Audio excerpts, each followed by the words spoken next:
Nous sommes ici à Cotonou, au Bénin, dans le cadre d'un atelier régional de partage d'expériences et d'initiatives sur l'employabilité des jeunes dans le secteur agro-sylvo-pastoral et halieutique en Afrique de l'Ouest. Ce partage d'expériences permettra aux acteurs de s'accorder sur les orientations d'une stratégie régionale dans une perspective de lutte contre l'exode rural et l'immigration incontrôlée dans l'espace CEDEAO. Ce processus est financé par la coopération suisse. Les pays membres de la CEDEAO sont confrontés au problème de l'employabilité des jeunes dans le secteur agro-sylvo-pastoral et halieutique. En effet, selon les statistiques de la Banque africaine de développement, sur 3 millions de jeunes qui arrivent sur le marché régional du travail, seulement 900 000 accèdent à un emploi stable et décent. Un constat qui préoccupe la communauté économique des États de l'Afrique de l'Ouest, CEDEAO. Face à ce fléau, les acteurs de la région se sont réunis du 5 au 7 novembre 2018 à Cotonou au Bénin dans un atelier pour un partage d'expériences sur l'employabilité des jeunes dans le secteur agro-sylvo-pastoral et halieutique. Aujourd'hui, au niveau de l'Afrique de l'Ouest, jusqu'au niveau des chefs d'État, leur priorité, c'est de trouver une solution à l'employabilité des jeunes. C'est vraiment inquiétant pour la région. D'où la nécessité de vite préparer une stratégie régionale qu'on va soumettre aux plus hautes autorités pour aider les pays et la région à mobiliser le maximum de moyens pour occuper les jeunes au niveau de l'Afrique de l'Ouest. Le représentant du ministre béninois de l'Agriculture, de l'Élevage et de la Pêche, qui a ouvert cet atelier, a encouragé les participants à proposer des actions concrètes pour réduire le taux de chômage des jeunes dans l'espace CEDEAO. Pour apporter des solutions aux problèmes d'emploi des jeunes et des flux migratoires des campagnes vers les villes ou vers les autres continents, surtout l'Europe, il nous faudra d'ores et déjà réfléchir à proposer des actions concrètes et constructives pour promouvoir la jeunesse. Cette jeunesse que nous nous plaisons à qualifier de relève de demain ou même de vectrice de paix et actrice de tout développement durable. Pour le représentant des organisations de producteurs de la sous-région, le secteur agro-sylvo-pastoral et halieutique doit être le fer de lance pour réduire le chômage des jeunes. On ne peut pas en même temps se préoccuper de l'employabilité des jeunes et ne pas soutenir l'agriculture familiale. Parce que l'agriculture familiale est le plus grand pourvoyeur de la nourriture dans la région. Nous mobilisons près de 80% de ce que la population Afrique de l'Ouest mange.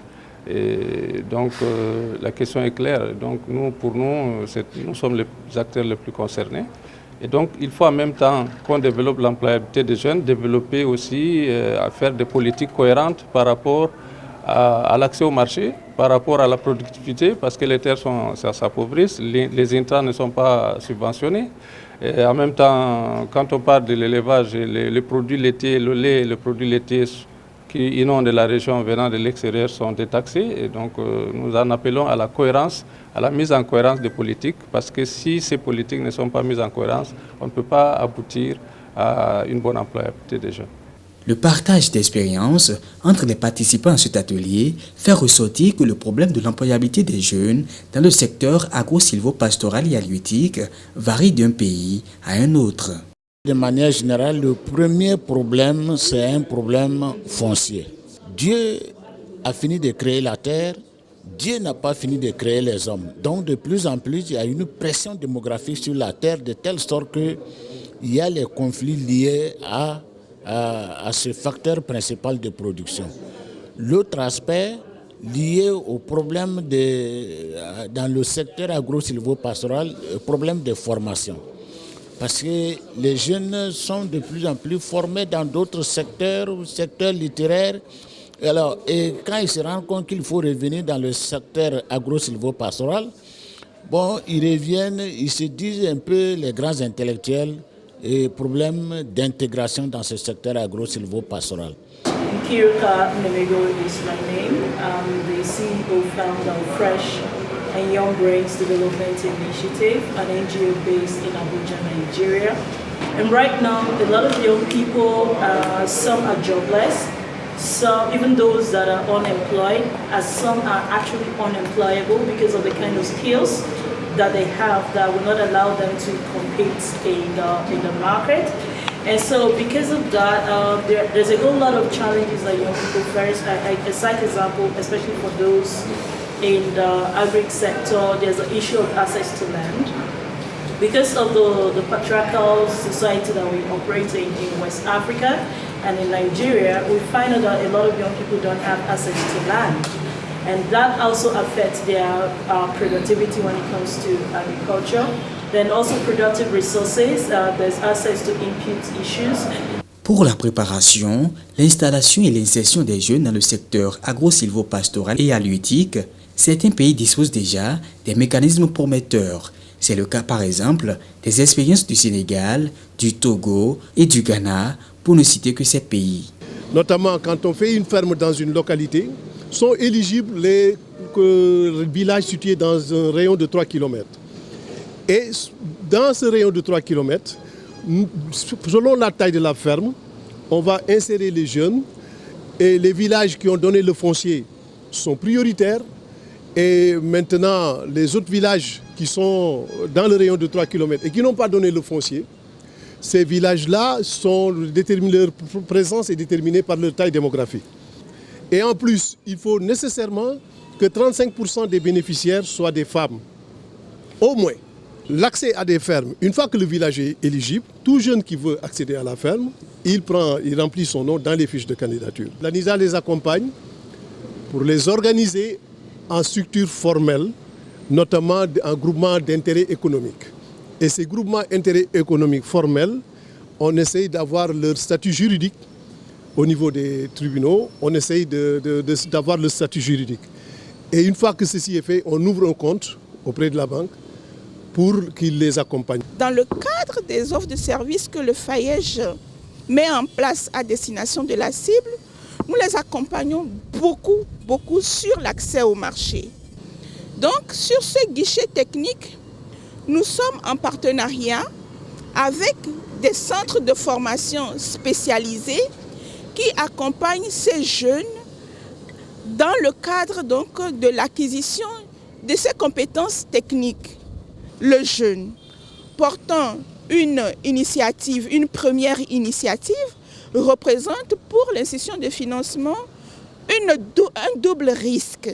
Et le FAEJ donc s'est positionné dans le cadre de sa mission pour donc accompagner la modération de ce risque-là en mettant en place le crédit jeune entrepreneur à 4,5% qui permet donc aux jeunes de faciliter le début de la mise en œuvre de son exploitation agricole avec un crédit à un coût modéré et aussi avec une période de différé adaptée.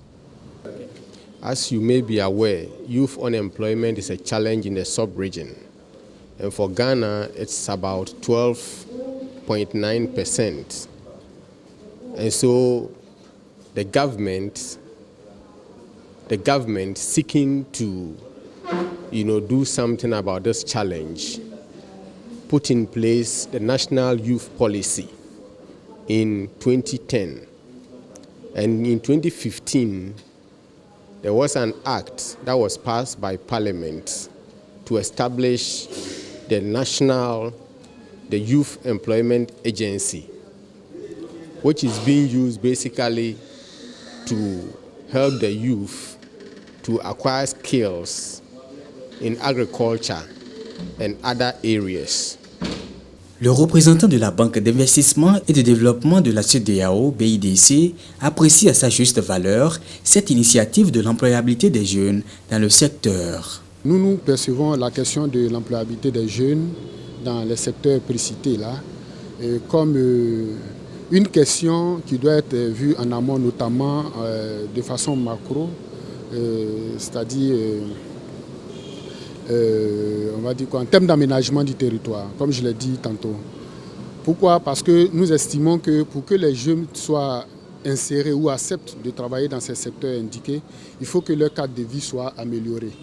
Alors, et pour cela, il faut leur donner des conditions de vie qui leur permettent d'y être, notamment les infrastructures de base, l'électrification rurale, l'eau potable et autres. Et donc ce sont des conditions qui vont motiver les jeunes à rester dans ces milieux-là et exercer. Et donc pour nous, c'est très important et c'est des secteurs que nous comptons financer et que nous finançons déjà. Voilà. La réflexion au niveau régional contribue à l'opérationnalisation des orientations de la politique agricole régionale. Les COAP, qui à travers son plan régional d'investissement agricole et de sécurité alimentaire et nutritionnelle, a identifié le rôle et la place des jeunes dans le secteur agro-silvopastoral comme des enjeux majeurs pour le développement agricole et rural. Pour ce faire, la CEDEAO s'est donné pour ambition de développer l'attractivité du secteur. On a une opportunité immense de dire l'employabilité des jeunes, c'est un élément très important, un phénomène incontournable qui a des dimensions aussi bien sur le plan économique, sur le plan social, qu'il faut s'attaquer à cela et que pour cela, il faut aller vers une convergence quand même de mécanismes incitatifs au niveau régional qui peut être donc la fusion des banques, en tout cas de mettre en place un mécanisme au niveau régional qui soit le pilier central donc, de cette stratégie. Une fois le processus d'élaboration de la stratégie terminé, la CEDEAO continuera et s'affirmera davantage dans la coordination et le suivi de sa mise en œuvre. Vous êtes parvenu à cerner les contours de la question de l'emploi des jeunes dans le domaine agro-silvopastoral et halieutique. Et vous avez posé des pistes de solutions devant permettre d'avoir une stratégie qui prend en compte les réalités de notre région ouest-africaine. Vos expériences et leçons apprises et les défis que vous avez relevés sont capitalisés et alimenteront le document de stratégie en cours d'élaboration. Je voudrais féliciter tous les participants pour la richesse des informations fournies dans le domaine de l'emploi des jeunes. Mesdames, Messieurs, je suis heureux de constater que le présent atelier a connu une large participation des différents acteurs intervenant dans le domaine de l'emploi des jeunes, dans le domaine agro-silvopastoral et halieutique. Les résultats des échanges montrent l'impérieuse nécessité d'avoir une stratégie régionale qui constituera un cadre régional devant permettre l'élaboration et la mise en œuvre des programmes qui tiennent en compte des spécificités des différents acteurs et des catégories de jeunes. Je ne saurais terminer mes propos sans remercier sincèrement la coopération espagnole qui accompagne financièrement, la coopération suisse, pardon. La coopération espagnole vient nous rejoindre. Outre le développement de chaînes de valeur et le renforcement des systèmes de production, la stratégie régionale mettra aussi l'accent sur le changement d'image du secteur et son attractivité pour notamment inciter les jeunes à acquérir une formation professionnelle de qualité et à s'installer dans l'agriculture, que ce soit au niveau de la production, de la transformation ou de la commercialisation. À l'instar de la coopération suisse, qui accompagne déjà financièrement cette initiative, la CEDEAO invite tous les partenaires techniques et financiers à apporter leurs contributions pour la réussite de la dynamique du changement en cours en Afrique de l'Ouest.